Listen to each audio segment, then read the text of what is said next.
Cette fusion nous intéresse parce qu'elle simplifierait les tâches administratives déjà de tous les jours. En termes d'événements sportifs, tous les ans nous organisons des compétitions sur la commune des Sables-d'Olonne. En plus, nous sommes sur le site de Tanchette qui se prête bien à ces compétitions. Et il se trouve que nous sommes sur 2 communes aujourd'hui, et ça nous fait multiplier les dossiers pour les autorisations administratives. Donc le fait d'être sur une seule commune nous permettrait de réduire ce travail de dossiers, de demandes de subventions, de demandes de matériel.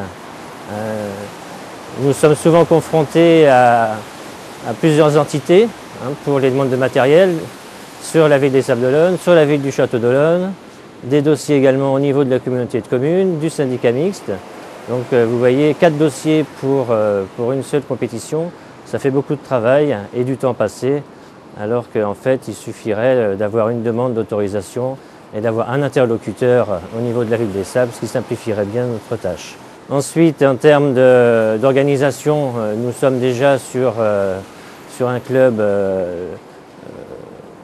de sport qui est sur plusieurs communes aujourd'hui. Nous avons des sportifs des Olonnes qui viennent de la ville du Château, de la ville des Sables, de la ville d'Olonne-sur-Mer. Et donc ça ne nous gêne pas du tout d'avoir des gens des différents horizons. Et encore là, ça simplifierait les choses, d'avoir un club sportif de la ville des Sables. Les moyens seraient quand même plus intéressants en termes d'infrastructure. Encore une fois, aujourd'hui, quand vous arrivez sur une ville comme les Sables, vous demandez des autorisations pour aller faire de l'athlétisme. Il faut demander à une entité. Vous voulez aller dans une piscine, vous demandez à la communauté de communes. Pour la piscine du Remblai, vous avez affaire encore à une autre entité, donc c'est très très compliqué à gérer. Si nous arrivons à faire cette fusion, en termes de moyens, on pourrait également avoir des infrastructures beaucoup plus adaptées à une grande ville. Aujourd'hui, je parlais de la piscine. Nous avons un bassin de 25 mètres, un endroit couvert, où nous avons un autre bassin de 25 mètres. C'est vrai qu'aujourd'hui, les besoins, ça serait un bassin de 50 mètres pour pouvoir faire des entraînements dans de bonnes conditions, pour le club de triathlon, mais aussi pour les différents clubs de natation et autres. En termes d'athlétisme, c'est la même chose. Nous sommes 3 ou 4 clubs dans le même stade. Donc il est vrai que le fait d'avoir une ville plus importante pourrait multiplier les moyens et on pourrait avoir des stades beaucoup plus adaptés à une grande ville. Dans une grande ville fusionnée, on pourrait avoir beaucoup plus de moyens. Je tiens aujourd'hui à m'exprimer un petit peu sur ce que représente, ne serait-ce que pour moi, l'idée de fusion. Évidemment pour laquelle je suis tout à fait d'accord, parce qu'elle me paraît naturelle, cohérente et logique dans la mesure où tout habitant qui habite aux Sables, dans sa vie professionnelle, de loisirs, de course même, se déplace à l'intérieur d'une entité qui pour moi représente les Olonnes. Pour ce qui est de la fusion, je peux peut-être en parler en me plaçant plutôt du côté de la culture. Pour l'avoir vécu et expérimenté de 1992 à 2007 à la Bibliothèque des Sables, il est évident que le fait d'appartenir à une communauté plus large de communes permet de réaliser des projets beaucoup plus ambitieux, beaucoup plus adaptés auprès de la population. Parce que ce qui est important, c'est de pouvoir effectivement s'adresser à cette population qui vit dans une ville ou autour d'une ville.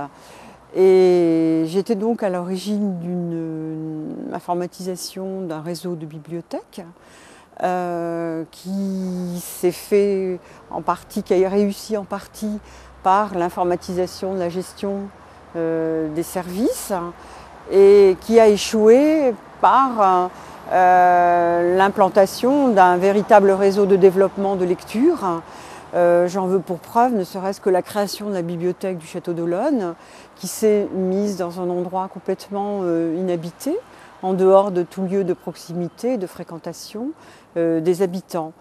Reste à savoir qu'effectivement, un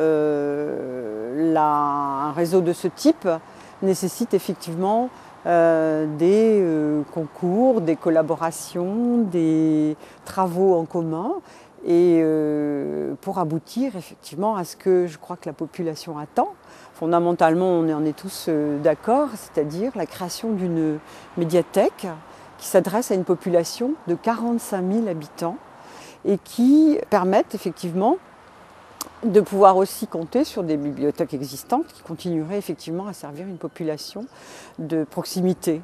Comme il existe actuellement, et ce qu'il faut renforcer, je crois, le service de Médiabus qui se déplace un petit peu partout pour aller à la rencontre des populations qui sont dites des populations empêchées, comme les gens qui ne peuvent pas se déplacer pour des raisons de santé ou des raisons d'âge.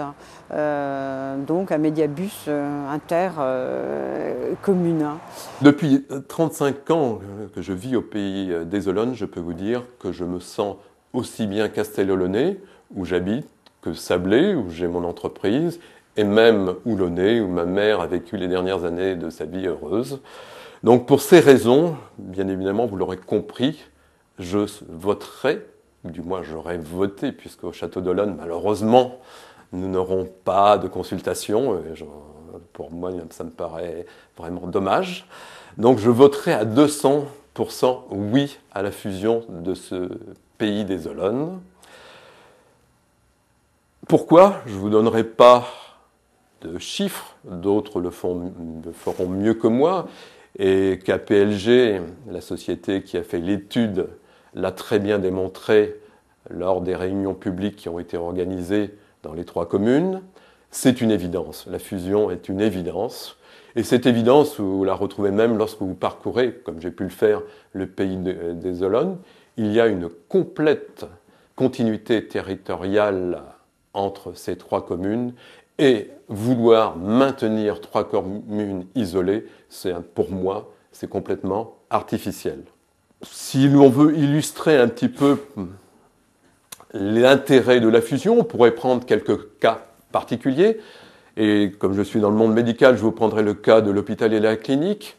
La réunion au sein de ce pôle santé de la clinique et de l'hôpital a été décriée par de nombreuses personnes. Mais il faut bien savoir qu'au jour d'aujourd'hui, on en est totalement convaincu, nous n'aurions pas réuni clinique et hôpital en un seul site. Je peux vous dire qu'au pays des Olonnes, il n'y aurait plus de pôle chirurgical. La chirurgie du pays des Olonnes se ferait à La Roche-sur-Yon, à la Landette, où il y aurait un nouvel hôpital. À titre personnel, je peux vous dire que la fusion a parfois de larges bénéfices. Je prends mon cas, donc directeur de laboratoire. Il y a quelques années, au pays des Olonnes, nous avions plusieurs laboratoires. Nous avons réuni tous ces laboratoires au sein d'une même et unique structure. Et je peux vous dire que tout le monde en a tiré des avantages. Tout le personnel, il n'y a pas eu de plan social, bien évidemment. Donc fusion ne veut pas dire plan social, mais également sur le plan de la mise en œuvre de techniques nouvelles, d'organisations nouvelles pour faire face aux nouvelles contraintes que l'on nous impose. Cette fusion a été largement bénéficiaire pour tout le monde, c'est une illustration, et je pense que les 3 communes fusionnées pourraient tirer un énorme avantage également d'une fusion, en créant une agglomération de 45 000 habitants qui aurait son poids sur le plan régional.